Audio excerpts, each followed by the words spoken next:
Dans ma cuisine, je suis Philo, auteur du blog Philo au fourneau. Vous tombez bien parce que je suis en train de préparer un risotto. Un risotto avec le riz de chez Riso Gallo. Et ce risotto, c'est très simple à faire, donc j'ai envie de vous faire découvrir ça. Donc là, je suis en train, tout simplement, pour l'instant, nous avons l'équivalence d'un oignon que j'ai coupé très finement et que je fais revenir dans l'huile d'olive. Donc il faut qu'il ait cette allure-là, un petit peu translucide. Et à partir de là, on va pouvoir ajouter le riz. Donc j'ai pris le riz, donc comme je vous l'ai dit, de chez Riso Gallo. Et la variété, c'est du riz arborio. Donc vous voyez, ça c'est du riz à risotto. Et vous ne pouvez pas faire un risotto sans ce type de riz. Ça ne marchera pas. Donc une fois que l'oignon est translucide, là je suis en train de faire un risotto pour environ 4 personnes. On va y rajouter le riz arborio, donc il y a 250 grammes. Donc vous le versez directement et vous le mélangez, vous le liez à l'oignon. Donc le riz va devenir translucide.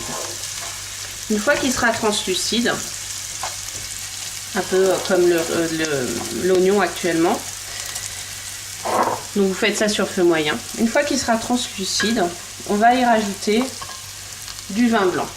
Donc ici, pour 250 grammes de riz, il y a environ 325 millilitres de vin blanc. Pour la suite du risotto, nous allons mettre à peu près 50 grammes de parmesan que j'ai fraîchement râpé. On aura du beurre, donc à peu près 70 grammes de beurre. Ensuite, du gorgonzola. Le gorgonzola, ici on en a 210 grammes. Pour la fin, mais je vous le montrerai, il y a des pistaches broyées ici, 60 grammes. Et enfin, puisque nous sommes dans un repas à l'italienne, de la copa. Donc je l'ai coupé en morceaux, je l'ai mis dans mon four et je l'ai fait cuire 10 à 15 minutes à 100 degrés pour en faire des chips croustillantes. Donc ces chips à la fin, ça sera aussi pour la décoration. Et bien sûr, on a le bouillon. Alors ici j'ai fait un bouillon de viande, puisqu'on a la copa qui est de la viande, j'ai fait un bouillon de viande et il y a l'équivalence de 1,5 litre à peu près de bouillon que on rajoutera par la suite.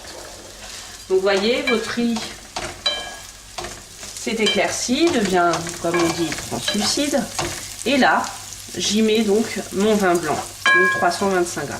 Donc je mets tout d'un coup pour le vin blanc. Donc vous mélangez bien et là vous laissez à feu entre moyen et fort évaporer votre vin blanc.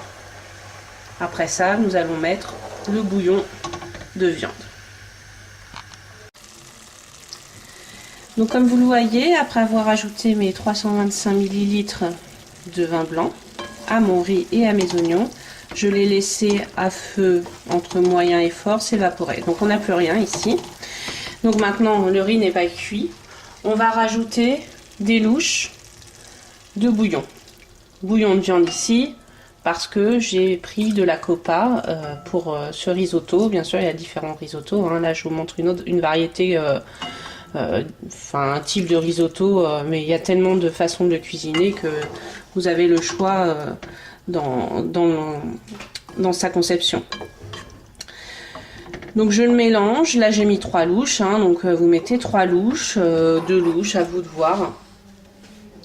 Et vous laissez de la même façon que le vin blanc s'évaporer. Et tout ça jusqu'à ce que vous ayez épuisé votre bouillon. Bon, évidemment, entre-temps, vous goûtez pour voir si le riz est cuit.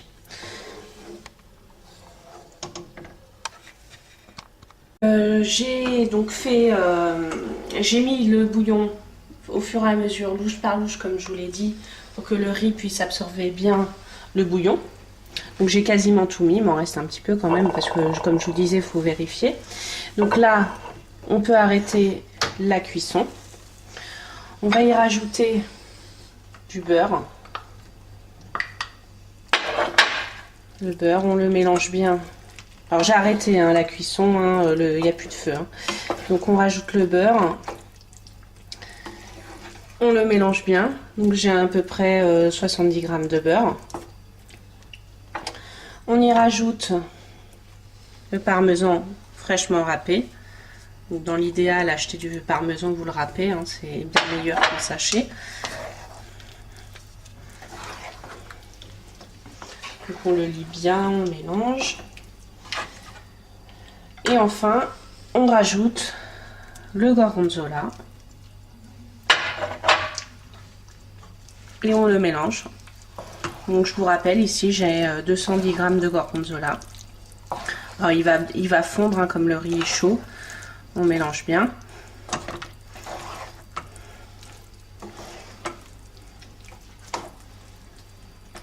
Donc vous mélangez jusqu'à ce qu'il soit bien fondu. Une fois que vous avez rajouté votre gorgonzola, vous l'avez bien mélangé, bon, il en restera toujours des petits morceaux, c'est pas plus mal d'ailleurs.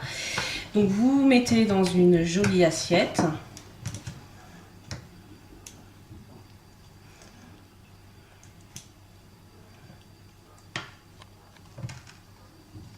Donc vous mettez votre risotto dans une belle assiette.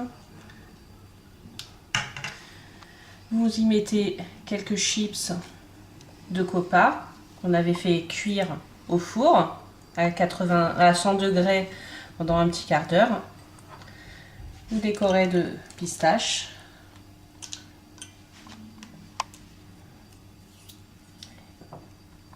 Et votre risotto est prêt à déguster. Bon appétit!